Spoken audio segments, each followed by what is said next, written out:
pour cette séquence sur le financement de l'immobilier. Le financement de l'immobilier, je ne sais pas encore.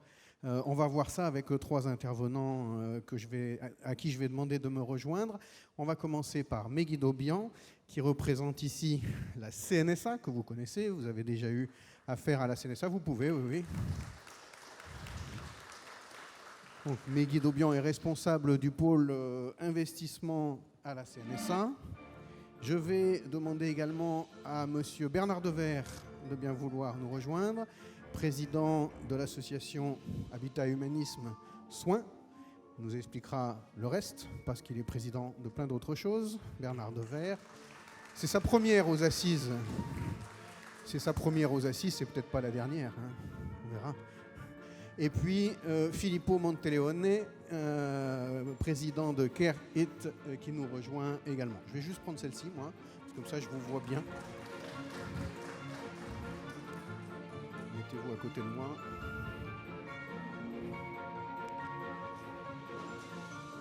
Bien, depuis le début de ces assises, on parle beaucoup d'argent, de l'argent qu'on n'a pas, de l'argent qui nous manque, de l'argent qu'il nous faudrait. Sur l'investissement dans les EHPAD, les choses ont été là aussi documentées, chiffrées longuement. De l'argent, il n'y en a pas assez, mais il y en a quand même un petit peu depuis quelques années maintenant. Le plan d'aide à l'investissement de la CNSA, ça a commencé il y a plusieurs années maintenant. Par la transformation de la CNSA en branche, ça s'est conforté et renforcé. Maintenant, ça a une durée limitée pour l'instant, c'est qu'on ne voit pas beaucoup plus loin. Bon, Megui ne pourra pas nous dire ce qui va se passer en 2025, 6, 7. Je pense que pour ça, ce ne sera pas pour aujourd'hui, peut-être plus tard.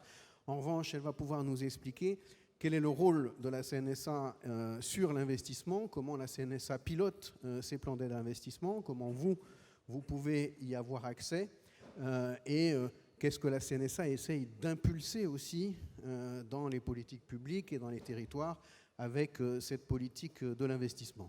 Megui, je vous laisse commencer. Bonjour à tous. Alors oui, ce que la CNSA tente d'apporter finalement au secteur et sa stratégie actuelle au bénéfice de la transformation de l'offre plus largement, parce que ça embarque tout un secteur, tout le secteur de l'autonomie, non pas seulement les EHPAD. Voilà, on a eu aussi des plans qui ont intéressé d'autres secteurs, y compris l'habitat intermédiaire. Donc je tiens déjà à souligner que c'est sur la transformation de l'offre au sens plus large que la CNSA intervient. Donc pour synthétiser rapidement ce sur quoi la CNSA intervient, alors on va dire je vais vous faire sous deux formes. La première, c'est les fameux plans d'aide à l'investissement que je pense la plupart d'entre vous connaissent, et sous une deuxième forme qui sont tout le panel de ressources en ingénierie pour accompagner justement cette transformation de l'offre. Sur le premier point, que sont les plans d'aide à l'investissement. Donc, historiquement, effectivement, c'était sur des excédents de la Caisse nationale de solidarité pour l'autonomie que ces aides à l'investissement étaient prévues. Ça, c'était avant l'arrivée du Ségur, puisqu'avec l'arrivée du Ségur de la santé donc, et du plan national de relance qui a engagé 1,5 milliard au bénéfice de l'immobilier et donc de la transformation de l'offre. On est quand même sur une pluriannualité, donc ça c'est ce qui a changé aussi avec la 5e branche et la convention d'objectifs et de gestion où la CNSA maintenant émerge.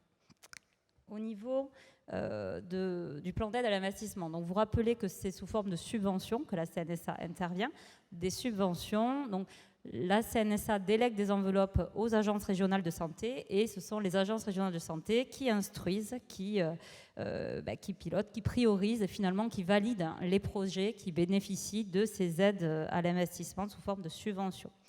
À quoi ça sert ? Au-delà d'être un effet levier sur des opérations de modernisation, ça sert évidemment à atténuer le reste à charge, in fine, cette subvention d'aide à l'investissement. Donc je le disais tout à l'heure, ça a bien changé avec le Ségur de la santé, puisqu'avec la facilité de reprise et de résilience, donc les fonds européens, le plan national de relance de résilience a permis un Ségur de la santé investissement.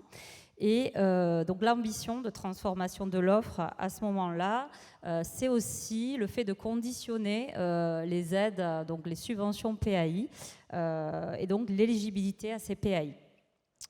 Comment est-ce qu'on l'a traduite donc via des instructions qui sortent tous les ans pour déléguer aux ARS les enveloppes. On l'a traduite sous plusieurs formes, enfin en tout cas sous 5 piliers. Tout d'abord, la mise aux normes seule, en tout cas, n'est plus éligible pour bénéficier des subventions d'aide à l'investissement. Donc ça, c'est quelque chose qui est assez fort et c'est obligatoire depuis 2023, depuis notre instruction de 2023, même si ça avait été déjà engagé sur les instructions de 2022. Autre point, l'intégration du sentiment de chez soi. Donc, c'est vrai qu'on a beaucoup parlé du dédoublement des chambres, beaucoup de chambres doubles encore dans de nombreux établissements, mais également de recherche du type J sur ces intégrations du sentiment du chez-soi. Donc ça, c'est encore un autre des piliers de notre instruction, donc dans le cadre du Ségur de la santé. Il y a aussi la recherche de la logique de facilitation des soins grâce à notamment la future ou l'installation de PASA directement dans les projets d'établissement et l'assistance à maîtrise d'usage pour favoriser une qualité de conception. Donc là, je vous ai donné quelques enjeux forts. Évidemment, ça, c'est des conditions d'éligibilité au plan d'aide à l'investissement, mais au-delà de ça, il y a aussi toute l'ambition d'intégrer les enjeux de la transformation écologique en santé et donc les enjeux du décret tertiaire à relever aussi comme défi. Donc, notre objectif, c'était quoi la CNSA? C'était de faire découvrir les dispositifs existants et finalement de les utiliser. Alors, les directeurs d'EHPAD, en général, ne construisent pas tous les jours des EHPAD. On ne s'improvise pas maître d'ouvrage, et en administration non plus d'ailleurs. Et donc, il faut un panel de ressources en ingénierie pour accompagner cette transformation. C'est là où aussi la CNSA intervient. Alors, il y a, dans le cadre du plan d'aide à l'investissement, la possibilité de bénéficier de prestations, du financement de prestations intellectuelles, donc du subventionnement à 80% de ce type de prestations, donc d'assistance, conseil et études. Il y a aussi des dispositifs tels que la mission nationale d'appui à l'investissement, donc qui sont des experts immobiliers financés de la NAP, qui interviennent pour aider les territoires et les établissements dans des projets plus complexes.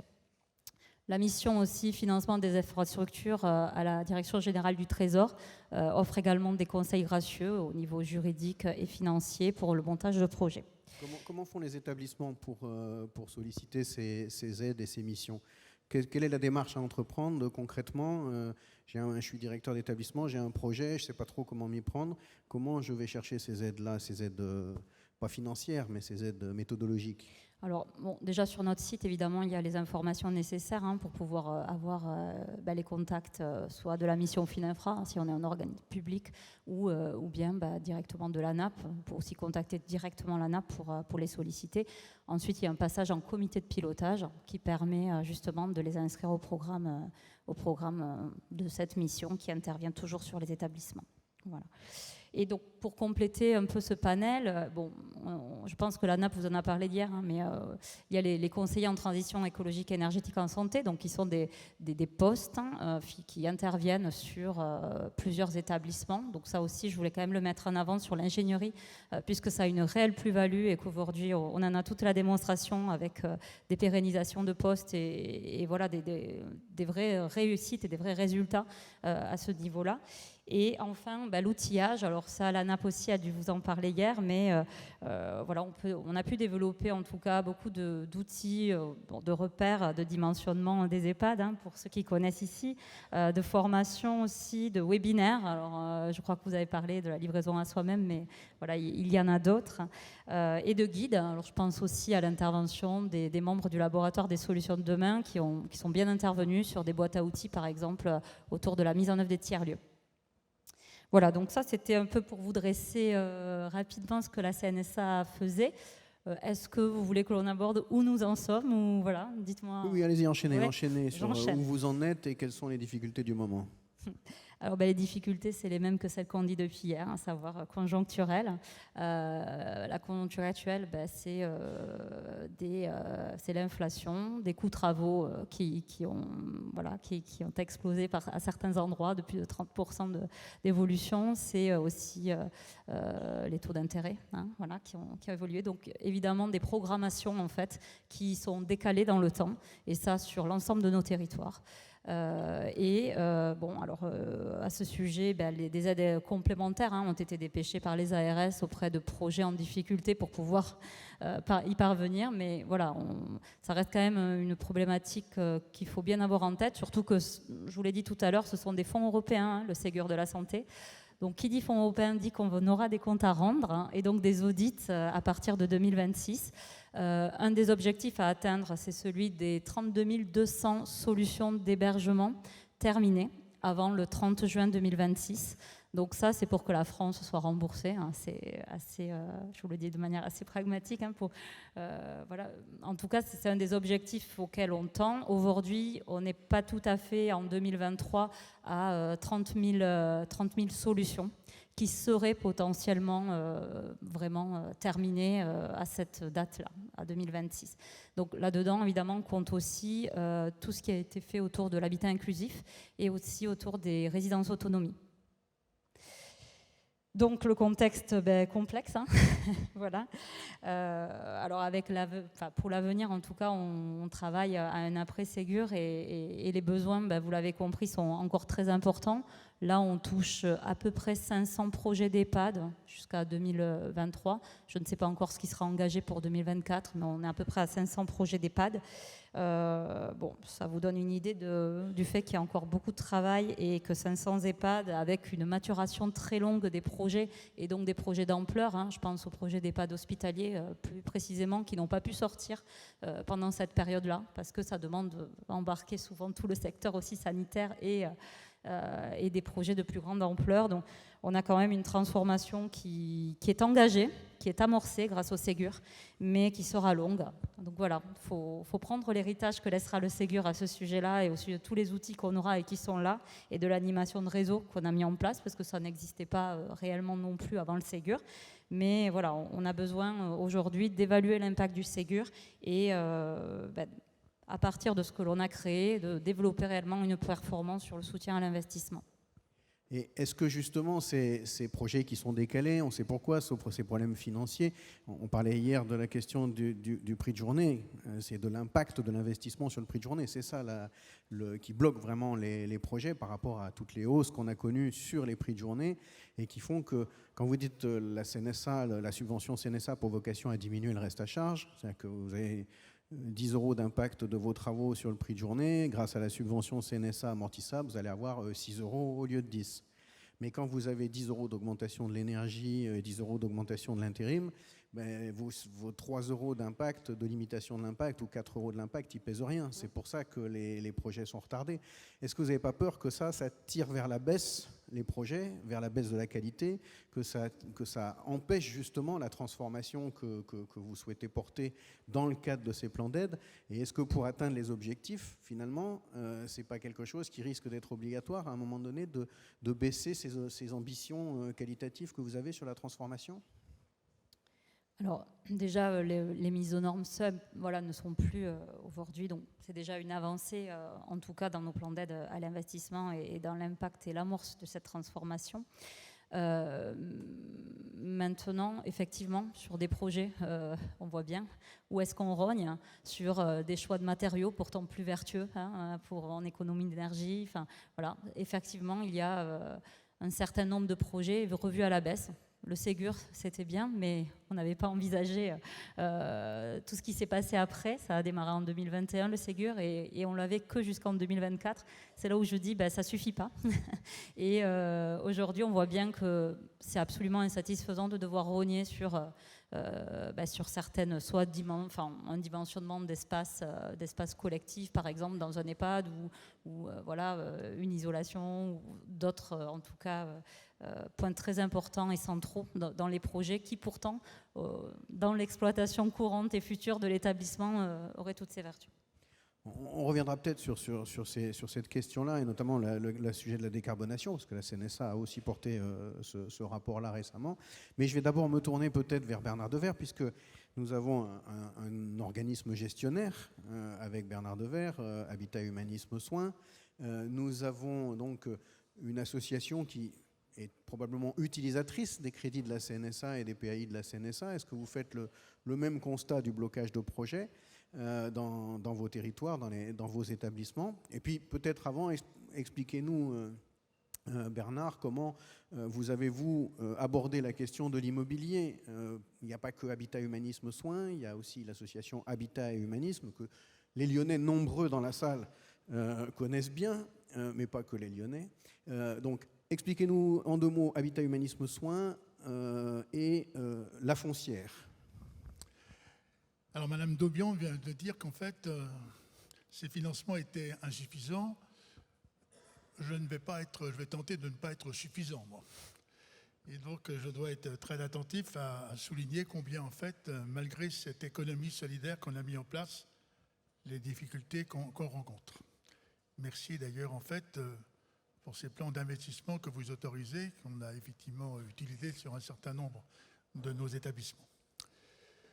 Parler de la finance solidaire, ce mot, en fait, c'est un oxymore. Quand on parle de la finance, en fait, on parle précisément de cet argent. Et l'argent, en fait, c'est un vecteur de richesse, c'est un vecteur aussi de puissance. Et au regard de l'activité qu'est la nôtre, qui est une activité liée aux personnes en situation de grande fragilité, de vulnérabilité, alors comment nous pouvons trouver des réponses? En fait, on n'est que des chercheurs de ces réponses. Ce qui a été mis en place, ce n'est pas une anecdote, mais non plus, en fait, c'est pas suffisant, bien évidemment. Je vous dirais très, très simplement ce mot de Lao Tzu qui dit en fait le dur est compagnon de la mort et le fragile est compagnon de la vie. Eh bien, nous faisons depuis 40 ans, en fait, au sein de l'Habitat Humanisme, ça fera 40 ans en 2025 que l'association est née.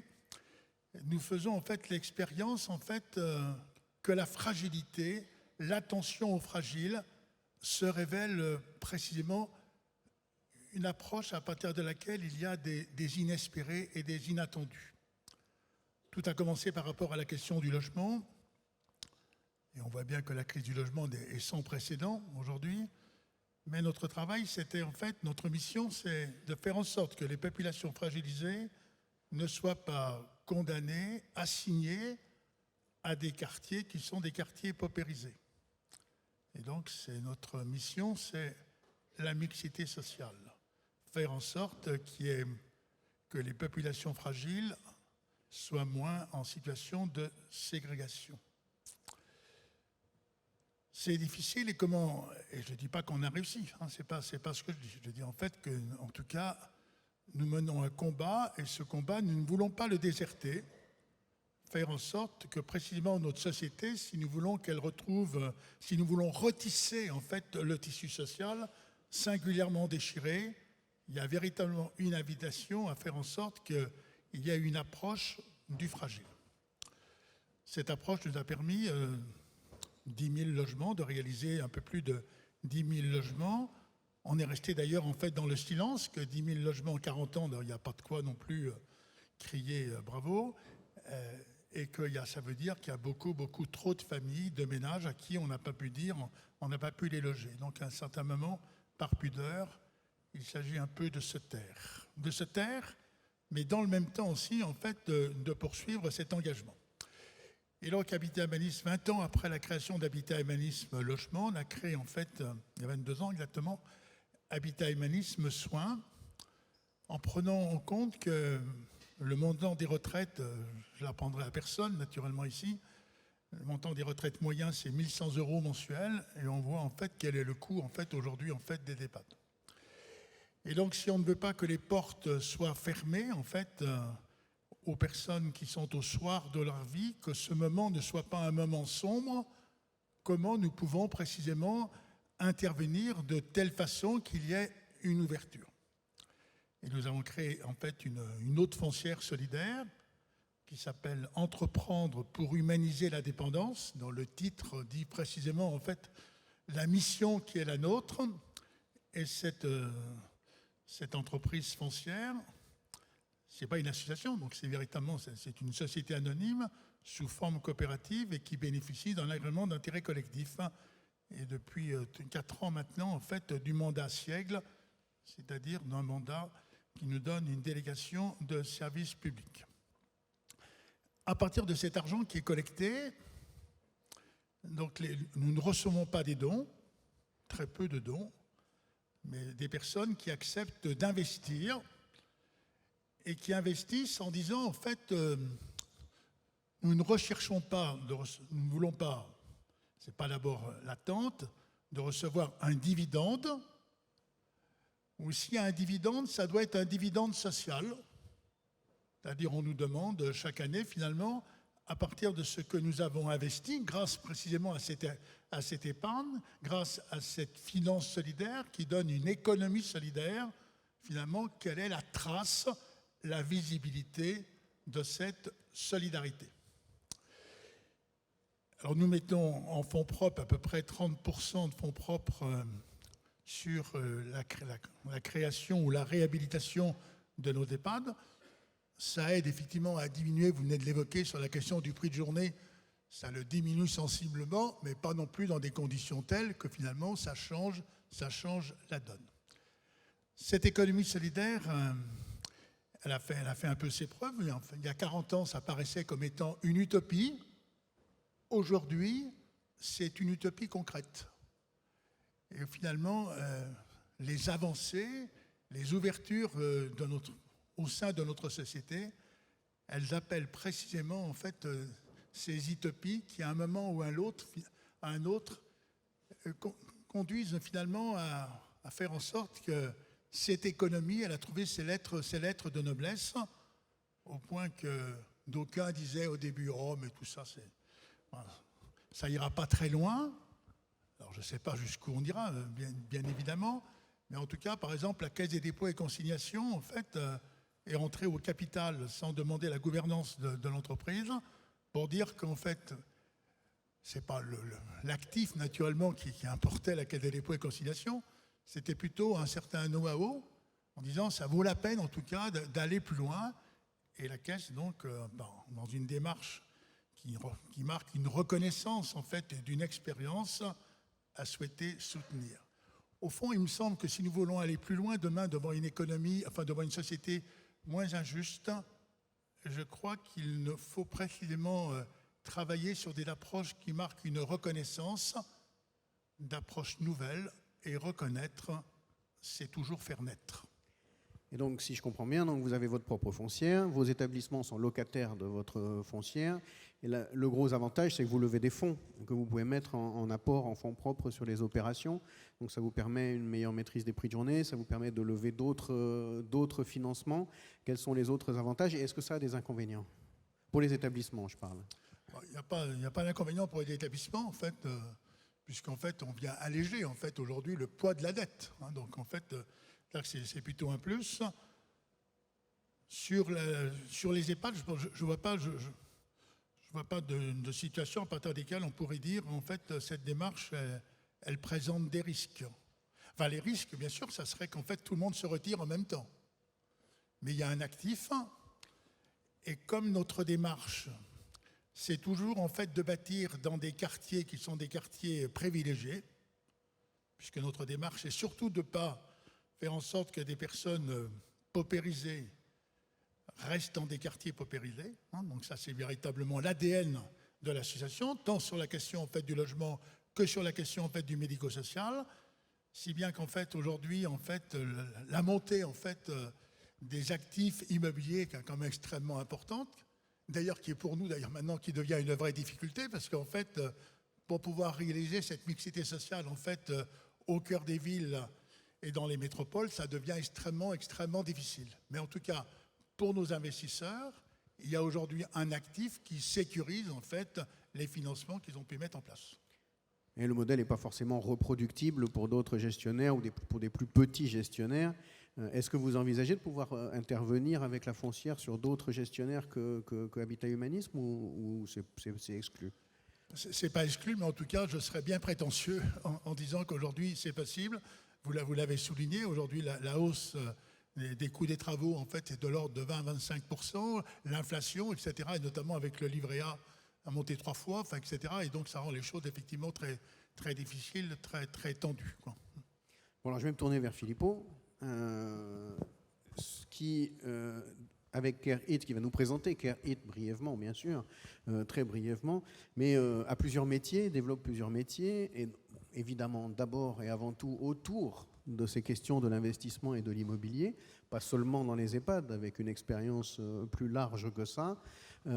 Donc là, on est sur un exemple d'un gestionnaire. Vous travaillez avec d'autres manières, avec d'autres gestionnaires. Il y a d'autres solutions pour développer justement cet investissement dans les EHPAD, avec ou sans financement public, plutôt sans pour ce qui vous concerne. Alors expliquez-nous tout ça. D'abord, présentez-nous CareIT rapidement. Oui, je vais essayer d'être rapide parce que je crois qu'on n'a pas beaucoup de temps. Donc là, clairement, en fait, Après, je vais me faire disputer, moi. Bien sûr, non, il n'y a pas de problème. On débordera sur la séquence culturelle. Donc CareIT, en fait, c'est une plateforme de services immobiliers au secteur de la santé, dédiée au secteur de la santé, du médico-social et du social. Qu'est-ce que ça veut dire? En fait, on a effectivement différents métiers, mais je dirais pour simplifier, on a un métier effectivement côté bailleur, dans lequel, en gros, on conseille, on accompagne des investisseurs dans des opérations d'investissement immobilier dans les secteurs de la santé ou du médico-social. Et puis on gère pour leur compte leur portefeuille. Donc aujourd'hui, on a environ 200 immeubles pour une valeur d'environ 4 milliards qu'on gère pour des investisseurs institutionnels. Donc ça, c'est essentiellement dans des cliniques, des EHPAD du secteur privé à but lucratif. Et après, on a une autre activité qui est l'activité je dirais, d'accompagnement, des conseils sur des gestions des projets immobiliers complexes, qui peuvent être de la restructuration, de la rénovation ou de la reconstruction d'établissements de santé médico-sociale et sociale. Donc nous intervenons dans le monde des cliniques, des EHPAD, donc des établissements accueillant je dirais, des personnes en situation de handicap, protection de l'enfance et aussi marginalement dans le secteur de la recherche. Donc si je veux synthétiser, en fait, c'est les capitaux et l'expertise. Et c'est effectivement les nerfs de la guerre, je dirais, tout projet immobilier dans le secteur des EHPAD aujourd'hui, mais c'est l'été hier et ça va l'être demain. C'est-à-dire qu'on a effectivement besoin du financement. Alors, les financements de l'EHPAD de demain, déjà, quel est le refinancement de l'EHPAD d'aujourd'hui? Pendant les derniers 5 ans, j'ai beaucoup travaillé à des opérations de refinancement des EHPAD d'aujourd'hui pour un certain nombre d'acteurs du secteur. Et financer l'EHPAD de demain, c'est aussi savoir l'imaginer, la concevoir et accompagner en fait les exploitants dans une dimension d'un projet qui est complexe, qui souvent est loin de leur base, parce que tous les exploitants n'ont pas forcément toutes les compétences en interne. Et quand nous avons créé effectivement notre société, il y a une petite dizaine d'années, nous avons été auparavant confrontés en fait, à la problématique de l'exploitant, parce que en fait, nous sommes des anciens exploitants. Je ne veux pas refaire ma vie et la vie de mes associés et de comment tout ça s'est fait, mais en fait, venant en fait de l'exploitation, on avait refinancé, on avait construit, reconstruit, regroupé des établissements, et donc on avait cette compétence, cette expertise. Et donc aujourd'hui, on met au service, comme je le disais, des bailleurs pour comprendre et pour parler, donc pour avoir un outil de dialogue entre deux mondes qui ne se comprennent pas et qui ne se parlent pas forcément naturellement, parce qu'ils ont des contraintes différentes et une approche, une vision différente du monde, j'aurais tendance à dire presque, et au service des exploitants qui parfois effectivement, lesquels on parle parfois la même langue, mais qui n'ont pas forcément les outils et les compétences pour pouvoir mener ces projets. Donc voilà qu'est-ce que nous faisons dans un marché qui est devenu évidemment plus complexe pour toutes les raisons qui ont été évoquées auparavant. Alors j'ai rajouté aussi un élément qui est aujourd'hui le secteur des EHPAD n'est pas attractif ou est moins attractif pour des bailleurs et des investisseurs privés pour d'autres raisons, les raisons de ce qui s'est passé aussi dans le secteur ces dernières années. Mais je pense aussi qu'aujourd'hui, si on veut faire un constat rapide, aujourd'hui, je pense que toute personne dans cette salle, alors il y en avait déjà 2/3 qui avaient utilisé ChatGPT, je pense qu'il y a toute la salle qui a un projet immobilier.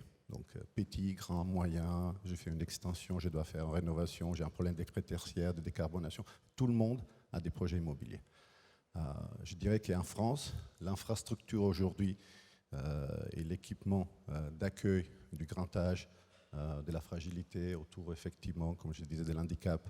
Maintenant, on en parle beaucoup parce qu'on a eu les Jeux paralympiques, mais en fait, on a un vrai sujet dans le monde de l'handicap aujourd'hui par rapport à l'infrastructure d'accueil, que ce soit dans l'institution,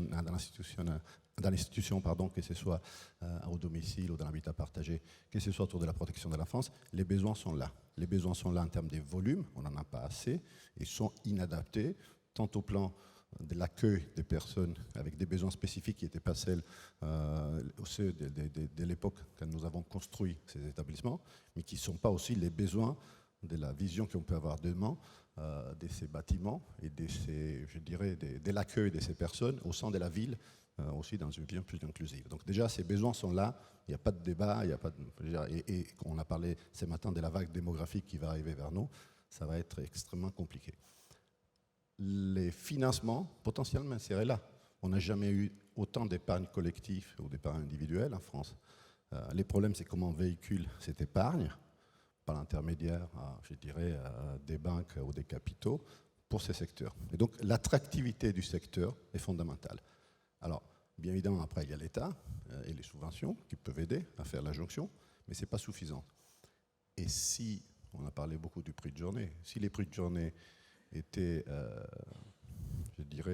là pour financer l'immobilier, depuis toujours, ça se saurait. Ce n'est pas le cas, ça n'a jamais été le cas. Les financements immobiliers au sein du prix de journée, déjà avant la crise, avant l'augmentation du coût de la construction, avant l'augmentation des taux, nécessitaient des taux d'amortissement des 20 ans, 30 ans sur un établissement pour aller pouvoir ponctionner sur les prix de journée la rémunération de la construction d'un immobilier neuf. Donc je dirais presque, c'est un acte de foi, pour aller chercher en fait à mener un projet immobilier aujourd'hui. Donc c'est là où, je dirais, la vision des exploitants qui se projettent sur du long terme et qui sont capables d'imaginer non pas les besoins spécifiques qu'ils ont tous, des mises à normes, d'adaptation, etc., mais la vision qu'on peut avoir de transformer cette offre dès demain est fondamentale, parce qu'il faut y croire. Alors justement, normalement, on en revient au débat qu'on avait hier matin finalement, ou hier après-midi, je ne sais plus, sur cette question du prix de journée. Le prix de journée, normalement, il est bien censé financer les murs, il est bien censé financer l'habitat. Donc il a été dévoyé en finançant plein d'autres choses et il faudrait revenir à ce rôle central du prix de journée qui est de financer son habitat, son gîte et son couvert pour pouvoir dégager les moyens nécessaires, puisque la problématique, on le voit bien, c'est pas l'investissement lui-même, de l'argent, vous dites, il y en a plein. Donc il faut juste l'attirer.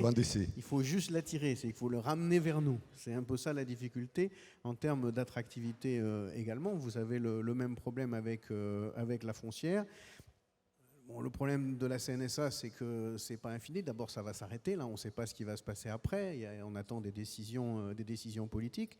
Et finalement, là, on est un petit peu dans une spirale un peu négative, c'est-à-dire que l'image, l'attractivité, le prix de journée, le modèle économique et les besoins en financement, parce qu'ils ont été chiffrés, le rapport Libaud était à plus de 10 milliards, la décarbonation dont nous parlait la CNSA elle-même, et qui l'a chiffré, vous parliez du décret tertiaire, etc., on ne peut pas financer tout ça finalement. On voit bien que le prix de journée ne peut pas financer tout ça et qu'il va falloir inventer autre chose à un moment donné et raisonner effectivement un impact de prix de journée.